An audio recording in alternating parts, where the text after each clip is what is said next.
Here with my friend Aubrey. She was actually going to school for massage therapy when I met her. We were working at the pizza shop together. We're gonna do a little interview with her. I really enjoy working with people, and I knew that I wanted to do something therapeutic.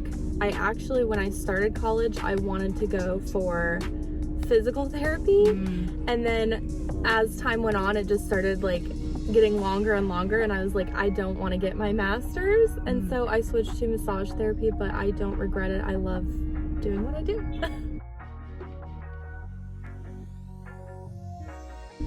I would say I had about 12 people in my class, and I started my program with the same people that I ended my program with, and that really helped being close to my classmates because some of them were better at like myology than I was, or like they were better at techniques than I was, and so I could ask questions and bounce it off of them. I did a ton of Quizlet, and I mean like I literally did Quizlet all the time. Yeah. All the time. So it was really nice to have because on my phone I would go through and do like the flashcards, and when I didn't want to study or I was too tired to sit up with my book, I would sit on my phone and go through my flashcards. Did you do like muscles? Yeah, I did muscles. I did a lot of like our like ethics questions, which I mean those are mostly like self-explanatory for the most part, like common sense. Yeah, but I would still do them because the way that they would word things on quizzes and tests would be like kind of confusing. So I would try and write it down like in the book exactly how it was on my Quizlet.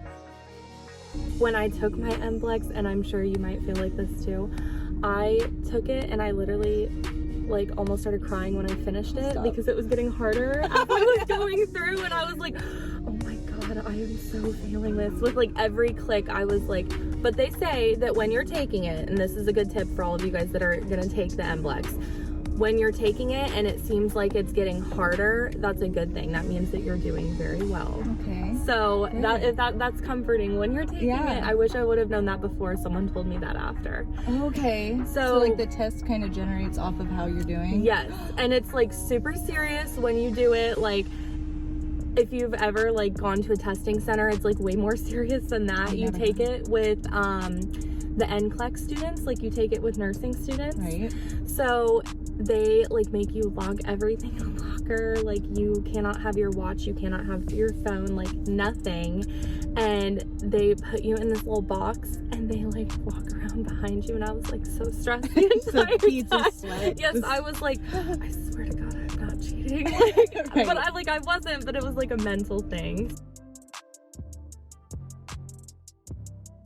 I got licensed in October of 2019, so this upcoming fall, it will have been 3 years. I would say when I first started, have you done a full body yet? Yeah, 100 minute, 50 minute, yes. Yeah, all of it. Okay, so when they first made us do our full body, I remember I was literally like working the legs, and my instructor was like, okay, we're at an hour, and I was like, oh my god, like what the heck? And I was like, I'm never gonna get my full body down to like just an hour. Like, how do people do this? And so I've like sped up in my process, but it's weird because as you practice more, like, I mean, I don't know what you're planning to do, but I do 30, 60, 90, and 120 minute sessions. So I do 2-hour appointments too. And it's crazy that you get like you figure out how to budget your time, and I feel like that's improved. Also, I feel like your intuition improves the more like more hands-on you're able to get. So like as many people as you can freaking touch to do massage, you will get better. I kind of still stick to the basic like Swedish full body. That's like what I always come back to. I'd say I probably do a mix of like relaxation and therapeutic because I do a lot of trigger point in my massage. That's like my favorite thing. If I see a client that notes that they hate that, I am like, wow, I'm gonna be bored for the next hour. Yeah, I'm gonna do it, but I'm not gonna like it. It's hard when you feel one too. You're like, let me get Yes, that. yes. It's like a pimple. It really is. It really is. You'll realize though that you'll have like clients, and like I've had clients that literally I'm like, your hips are destroyed, and you come in and you say your low back hurts, but I'm not allowed to touch your hips. Like We're not doing anything here. you'll have clients that will like come in and request that, and it sucks. So I actually really thought long and hard about this, and it's gonna be something really dumb, but when I was like young, when you first met me, I loved having nails. I loved having nails. And you start school and you are not allowed to even have polish, clear nail polish, like whatsoever. So it is kind of sad, but honestly, look at these sad boys we have. Like you get used to it. It's not as bad. You still have like nail maintenance, obviously, because you still have to like file. I still do my cuticles, honestly, every 2 weeks. They grow like crazy? Yes. Did yours? Yes, and constant, like your hands, people will literally be like, your hands are so soft. Like, thanks, they're in lotion like 5-6 hours a day. I hope they are. Okay, so I actually have 2 parts to this. So my first thing is when I first started at my job, they did like a promotion to have like a lot of like new clients coming in trying to get on my schedule. So I think Massage With Me for the first month that I worked there was cheaper. I was terrified of seeing new clients, like clients that had never been to the practice before. And I asked other therapists, I was like, do you get like really stressed out like seeing new clients? And they were like, no. And I thought it was weird.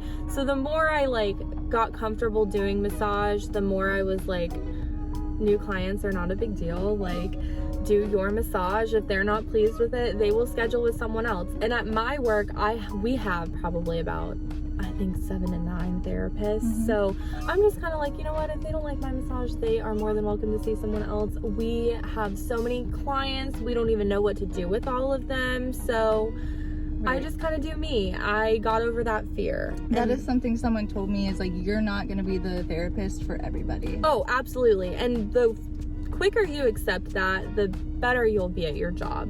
And it's okay if like, because you'll have some clients too, you will, that you will be like, they are not my cup of tea. That's just how it is. Like, I had one client that she came in to see me as a new client, and she like, you know, they ask you like, oh, like, are you married? Do you have kids? And it's really just conversation starters, because they're, I mean, you have to think you're in a position of power technically to them, because they're naked on your table.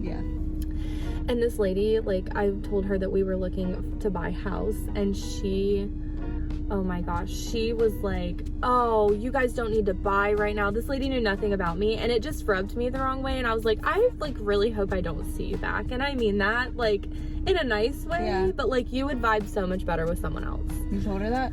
No, but I was definitely thinking that. I was thinking that the whole time.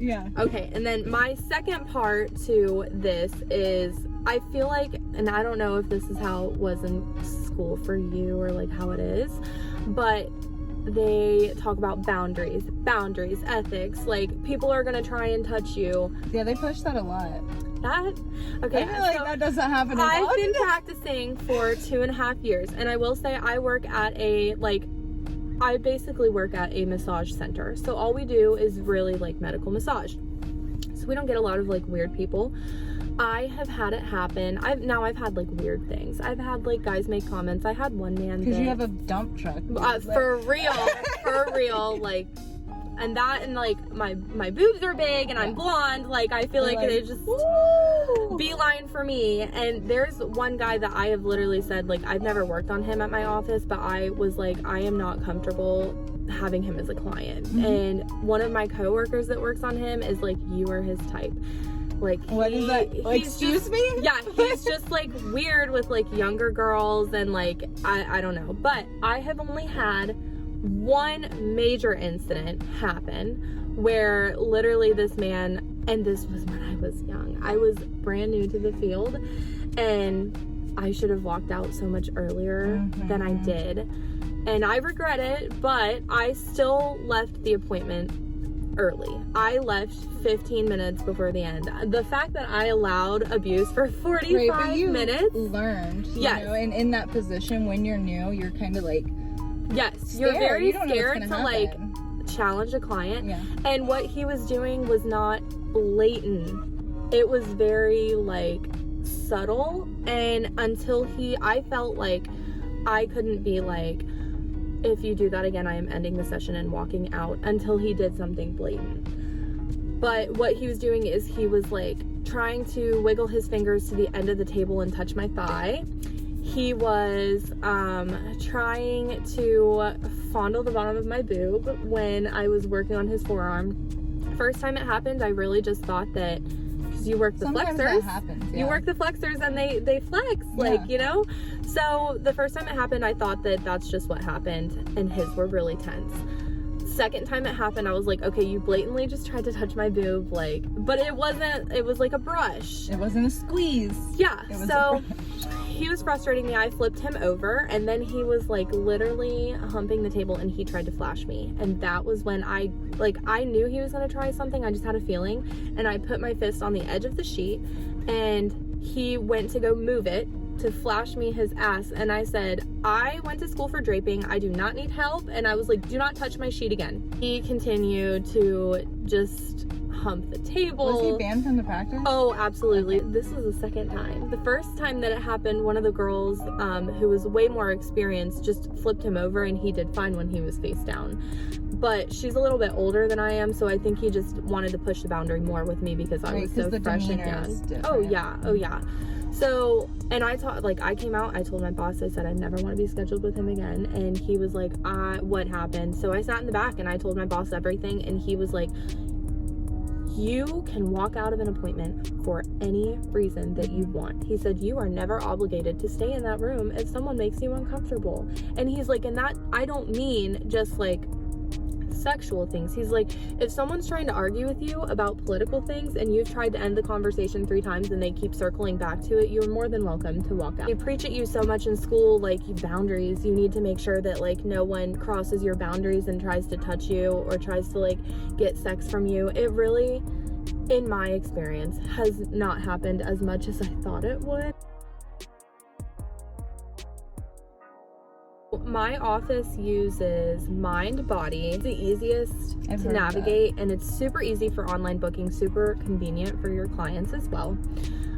We also have, now with COVID, we have people like not come in before their appointment. Like, do you know what I mean? They don't get there too early. We text them when we're ready for them, because now we are having to obviously clean rooms more. Now, I'm sure you know, like, it doesn't really change a whole lot with COVID because we were so sanitary before.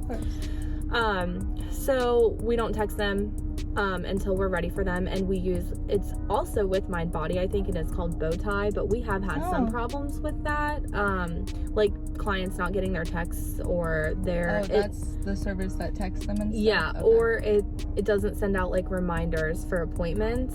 Okay. So something to think about though. Yeah. I have had the same schedule since I started, and I love my schedule. Okay. I'm a big crybaby if I have to be there longer. But I do about 5 hours a day. Those are how long my shifts are, for 5 days a week. So I'm there about 25 hours. I do about 20 hours of hands-on time because we have 15 minutes in between appointments. That is what works for me. Some of my coworkers do really long days, and I'm honestly very unsure how they do that. It's okay for the short term, but I feel like in the long run, it's very hard for that to be sustainable. I agree, because self-care is just, like, my school pushes that a lot. Yes. You have to take care of yourself. Don't overdo it. I know I am blessed because I work in a big practice. If you can get like an adjustable table. See, I've heard that, and then I've heard people say those are worthless, like don't waste your money. Yeah. Girl, no. Who says that? That is blasphemy. Think about it. You have some clients that are about this big when they're laying like on their stomach. Then you have some clients that are like a thick slab of meat. Like there's a lot to work through and they're about this big.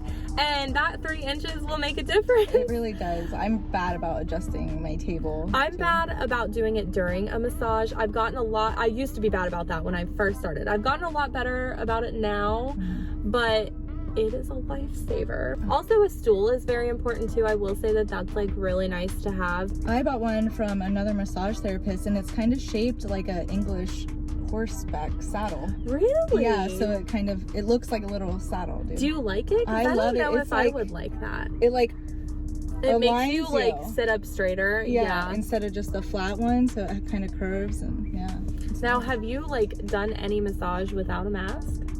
Yeah, on people I know. Okay. Yeah, Okay. hell yeah. Because I'm like, pre-pandemic, the only thing I would think was really weird is when I was sitting there, you know, their faces are like because right here, and you feel like you're breathing on them, and I'm like, does my breath smell? Like, do I still smell like what I just ate? I am so sorry. I think when I'm doing like the face, I'm like, what? Or when I'm on the table, I'm like, what would happen if I just open my eyes right Girl, have you ever done a massage with someone who doesn't close their eyes the entire time at all? now? No. You're in for a treat.